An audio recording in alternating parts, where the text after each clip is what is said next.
আসসালামু আলাইকুম। Hi everyone, কেমন আছো তোমরা সবাই? আশা করছি সবাই খুব ভালো আছো, আমিও খুব ভালো আছি। একটা স্পেশাল দিনের ভিডিও নিয়ে তোমাদের সামনে হাজির হয়ে গেলাম। সকাল সকাল আমি মাছ ধুতে চলে গেছি। আজ আর আমি একা না, আমাকে হেল্প করার জন্য স্যাফও রেডি হয়ে রয়েছে। মোরলা মাছ আমার প্রিয় মাছগুলোর মধ্যে অন্যতম একটা মাছ। আর মোরলা মাছের সাথে না আমার প্রচুর স্মৃতি জড়িয়ে আছে। আমার মা যখন ইন্তেকাল করে না জোহরের আজানের সময়, তখন আমাদের রান্নাও হয়ে গেছে। যেহেতু আমি মোরলা মাছ ভালোবাসি, আমার মা বাজার থেকে কাউকে নিয়ে যেতে দেখেছিল মোরলা মাছ, দেখে মানে পাঠিয়েছে বাজারে যে মেয়েটা ভালোবাসে, মেয়েটার জন্য একটু মোরলা মাছ নিয়ে আসো না।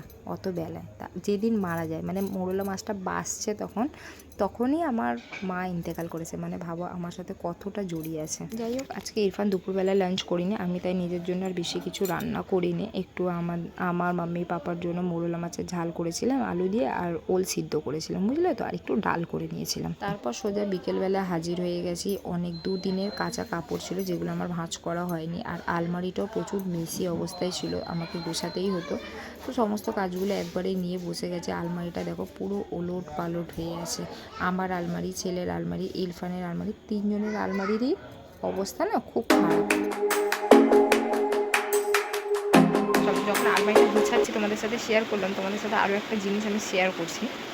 দেখো, আমার মায়ের কাছ থেকে শেখা, ঠিক আছে, জিনিসটা আমি তোমাদের সাথে শেয়ার করছি। তোমরা হয়তো অনেকেই এটা করো, আবার অনেকে হয়তো করো না।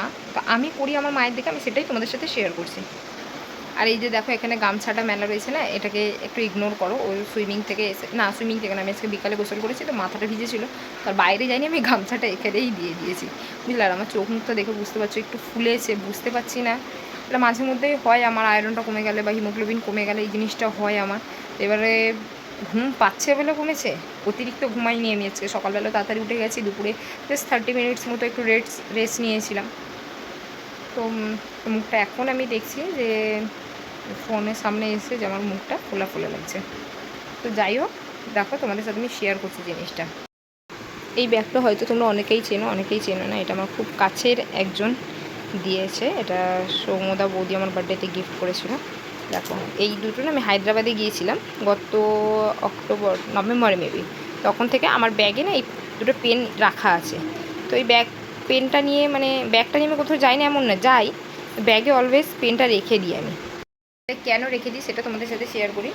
তো আমি না ছোটোবেলায় স্কুলে যেখানে পড়তাম রিপন স্ট্রিটে, মানে আমার বাড়ি ছিল গল্ফ গার্ডে, আমার বাড়ি থেকে রিপন স্ট্রিট অনেকটা দূরটা। আমার মাকে দেখতাম পেন ক্যারি করতো সব সময়, মানে যে কোনো প্রয়োজনে লাগতে পারে, রাস্তাঘাটে লাগতে পারে কিছু একটা। তখন তো এতটা ফোনের চল ছিল না। আমার মা ফার্স্ট ফোন ইউজ করেছে, তখন আমি হয়তো ক্লাস 7-এ পড়ি, তখন আমার মা ফার্স্ট ফোন ইউজ করেছে।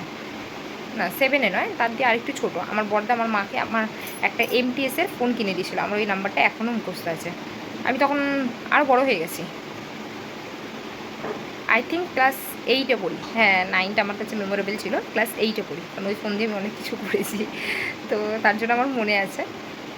তো আমার মা তখন ফোন ইউজ করতো, কিন্তু সবসময় দেখতাম আমার পাপার নাম্বার বা আমার বড়দা, আমার বড়ো চাচতো ভাই, আমার বড়দাও অনেক লেট করে ফোন ইউজ করেছে, আমার বড়ো চাচতো ভাই, আমার ওই বড়দার নাম্বার, মানে ক্লোজ ওয়ান কিছু, তাদের নাম্বার না আমার মায়ের ফোনে সবসময় লেখা থাকতো। তো ওইখান থেকে নিজের অ্যাড্রেস নিজের পার্সে রাখতো, আর এরকম দুটো পেন রাখতো যে কোনো মুহূর্তে।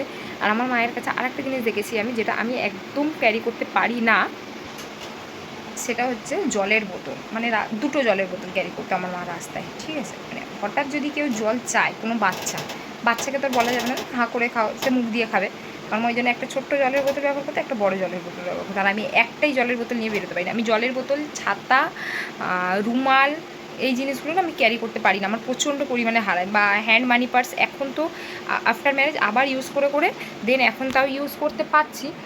যখন অফিস যেতাম না, যখন যেতাম, জিন্স ছিল আমার, ইউনিফর্ম ছিল, অফিসের টি-শার্ট আর জিন্স। তো অফিসের জিন্সের মধ্যেই মানি পার্সের কাজ করতো বা মোবাইলের ব্যাক কভারে, আর মানি পার্স ইউজ না করে ছেড়ে দিয়েছিলাম। এখনও আমার মানি পার্স না ঠিক কমফোর্টেবল হয় না আমার ইউজ করার জন্য। তো যাই হোক, তো আমার মায়ের মানে এই কিছু জিনিসটা মানে আমি দেখেছি, মানে খুব ভালো, মানে প্রচুর ভেবে চল। অনেকেই কি মানে নিজের বাচ্চার জন্যই জল ক্যারি করবো বা নিজের জন্যই জল ক্যারি করবো। আমার মাকে অলওয়েজ দেখেছি, যেখানে যেত, আমিও রাস্তায় বেরিয়ে জল খেতাম, আমার ছেলেও জল খায়, আমি কিন্তু জল নিয়ে বেরোই না, আমাকে না বেশিরভাগ সময় জল কিনতে হয় বাইরে গিয়ে। তো আমার মাকে দেখতাম মানে ঠিক বোতলটা আমার মা ক্যারি করতো, কোনো দিন ভুলতো না, তাতে 5 মিনিট যদি পরে বেরোতো এইরকম একটা ব্যাপার। যাই হোক কিছু কিছু জিনিস তো মায়ের পাবোই, মায়ের নেই। যেমন আমার পাপা কিন্তু রাগী ছিল না খুব একটা, আমার মা প্রচণ্ড রাগী ছিল, প্রচণ্ড মানে আমি অনেক বড় পর্যন্ত রাস্তাঘাটে আমি মার খেয়েছি, ওই রকম পরিমাণে আমার মা রাগী ছিল। তো আমিও রাগ, তো আমার রাগ একদম লেভেলের রাগ, যেটা শেয়ার করাই যাবে না কখনো। যদি শেয়ার করতে পারি কোনো রিজনে, আমি তা নিজে দিয়ে শেয়ার করবো না, হয়তো ইরফান তোমাদের বলবে। দেখো প্রচুর রাগী আমি। আর সেম আমার ছেলেটাও হচ্ছে, জানি না কি হবে। এখানে দেখো যেহেতু স্পেশাল ডে, স্পেশাল খাওয়া দাওয়া তো হবেই। তো ইরফান বলে গেছিলো, কালকে রাত্রেই বলে দিয়েছিলো যে পোলাও করার জন্য। এখানে পাপা পোলাওটা করছে। পাপা না রান্না করতে খুব ভালোবাসে, পাপা আমার রান্না করতে খুব ভালোবাসে। আমি দুপুরেই মাংসটা করে নিয়েছিলাম, আর পাপা কালকে রাত্রে বলেছে আমি পোলাওটা করে দেবো, ঠিক আছে। আর পাপা মাম্মি করলে না প্রেসার কুকারে করা, আমি প্রেসার কুকারে ঠিক অ্যাডজাস্ট করতে পারি না, আসলে মানে সুইটেবল নয়। মানে বাড়িতেও কাউকে দেখিনি, তবে হায়দ্রাবাদে আমি দেখেছি মানে প্রেসার কুকারেই সব কিছু করে। আমার মেরাজ দাদাকেও দেখেছি প্রেসার কুকারে করতে। তো পাপা বললো যে আমি করে দিচ্ছি, বললাম ঠিক আছে। মানে পাপা রান্না করতে না সত্যিই খুব ভালোবাসে, মানে আমাকে বলছে কেন তুই মাংসটা করলে, আমি তো করে নিতাম। বললাম না আমি করে নিয়েছি দুপুরবেলায়। কালকেও বলছিলো যে আমি কিন্তু করে দেবো, আমি বললাম না আমি করে নিয়েছি, ঠিক আছে থাক। চলো ঝটপট আমি কাজগুলো করে নিই। আলমারিটা অলমোস্ট আমার গোছানো হয়ে গেছে, তোমাদের সাথে শেয়ার করছি দাঁড়াও। আর দেখি দীঘার দুটো ব্যাগ খালি হয়ে গেছে, একটা ব্যাগে কিছু আছে, ওটাকে খালি করতে হবে, ওটাকে খালি করে নিচ্ছি একটা।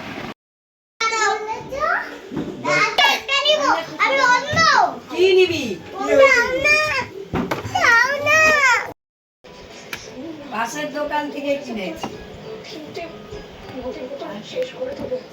যার ভাগ্যে ছিল সে। এটা আমার গিফট গো। এরা চুটকি দুটা দাদাই দিচ্ছে। তোমার জন্য বানাতে দিয়েছি, তোমার আমার মতো করে দিয়েছিলে লোকে। আমি ভাত নাকি? আসো আমো।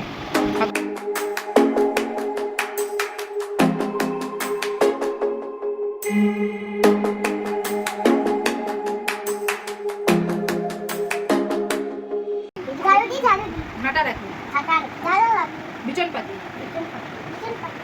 বালিশ রাখি, বালিশটা রাখো। এই যে এইটা দেখো, এই ফিঙ্গারটা, এই ফিঙ্গারটা, এইটা বালিশ রাখি। আমি ঘুমাতে যাই। আচ্ছা আয় আয় কে আয় আয় কে আয় মামা, বলেছিলাম যে আজকে 3টে আলমারি গুছাবো, গুছিয়ে নিয়েছি আর পুরো খুললাম না। এটা কমপ্লিট। এটার মধ্যে না শুধু আমার ব্লাউজ আছে কিছু, মোটামুটি সব কমপ্লিট হয়ে গেছে। দেখো এটা আমার, এটা আমার, এটা আমার, এটা আমার, এটাও আমার। শুধু লাস্ট একটা আছে, ওর পাপার একটা সাইডে আছে, আর কিছু ব্যাগস আছে একটা সাইডে।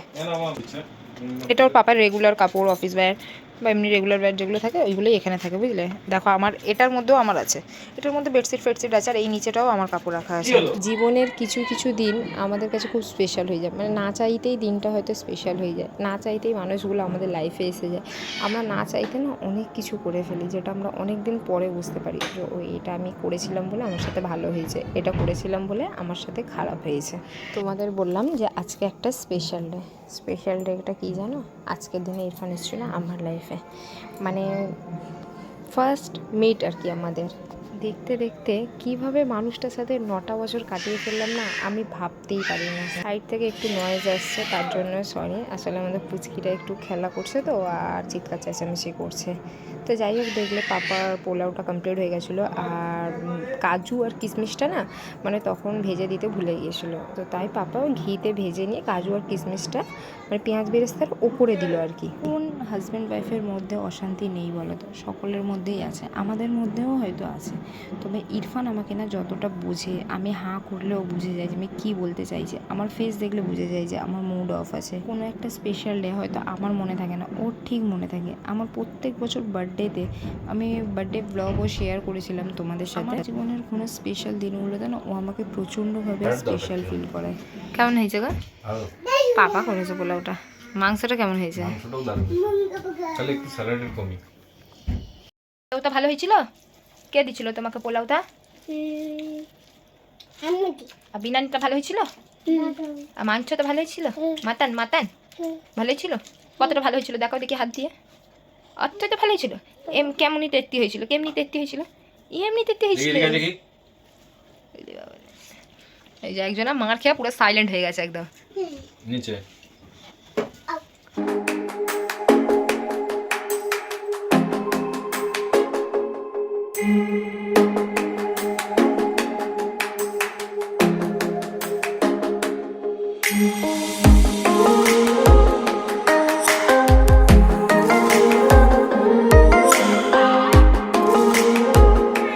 মিষ্টি আনতে না ভুলে গিয়েছিল, আর আইসক্রিমটা কিন্তু মনে করে এনেছে। আর আমার না অনেক দিনের ইচ্ছা যে আমার ফ্রিজে আইসক্রিম অলওয়েজ থাকবে, মানে আমার যখন ইচ্ছা হবে খাবো, একটা কন্টেনার থাকবে এরকম, মানে ইস্ট অ্যান্ড ওয়েস্ট কি বলে যে আইসক্রিম ইজ দ্য বেস্ট, এরকম একটা কিছু কাহাবাত আছে না, তো ওই রকম ও ঠিক মনে করেন আইসক্রিম এনেছে। আর তোমাদেরকে লাল ব্যাগের ওপরে একটা গোল্ডের বক্স দেখিয়েছিলাম, ব্যাগ দেখিয়েছিলাম, তো আমি গিফটটা দেখাতে চাইলাম জানো তো, তো ও আমাকে মানা করে বলছিল ব্লগে দেখাতেই হবে না, মানে কী গিফট দিয়েছি না দিয়েছি বা কিছু এরকম। আমার তরফ থেকে গিফট ওকে দেওয়া পেন নেই, তোমাকে একটা গোল্ডের কিছু গিফট করেছে, ঠিক আছে।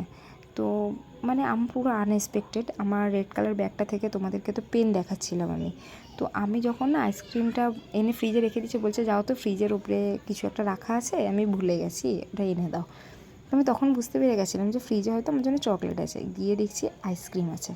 তারপর রুমে যখন গেছি, গিয়ে বলছে তোমার ব্যাগটা এখানে ফেলে রেখেছো কেন, ব্যাগটা তুলো, বলছে ব্যাগের মধ্যে কি টাকা পয়সা আছে নাকি, আমি বললাম না না টাকা পয়সা নেই। তারপর বলছে হ্যাঁ এই তো ব্যাগে কী আছে দেখো, এবার আমি বলছি কী আছে বলে আমি খুলেছি, বাট আমি ভাবছি আমারই কিছু রাখা আছে। দেন দেখলাম একটা জুয়েলারির ব্যাগ রয়েছে, একটা চকলেট রয়েছে। এই ছোটো ছোটো জিনিসগুলো না মানে খুব হার্ট টাচ করে আমাকে, জানো। দেখো ও যদি আমাকে গোল্ডের কিছু গিফট নাও করতো, তাও যে ও চকলেটটা এনেছে ওটাতেই আমি খুশি, যে ও দিনটা মনে রেখেছে অ্যাটলিস্ট। বিয়ের 6 বছর পরে কে মনে রাখে ভাই, ও কিন্তু প্রত্যেকটা দিন মনে রাখে। আমি না হোয়াটসঅ্যাপ ফেসবুকে ওর সাথে ফটো স্টেটাস দিই, ও বলে যে দেবে না, কোনো জিনিস দেখাওয়া কিছু করবে না। আমি ওকে অনেকবার বললাম যে আমি গিফটটা দেখাই না, ব্লগে সব কিছু শেয়ার করছি, গিফটটা দেখাই, বলছে না কোনো প্রয়োজন নেই, গিফটটা যদি তুমি দেখাও খুব খারাপ হয়ে যাবে। লাস্টে মানে কসম দিল, তাই আর আমি তোমাদের সাথে গিফটটা কী আছে শেয়ার করতে পারলাম না। আল্লাহর কাছে একটাই দোয়া, আমার প্রিয় মানুষগুলোকে আল্লাহ কি গো? কত বছর হলো? 9 বছর। 9 বছর হয়ে গেল?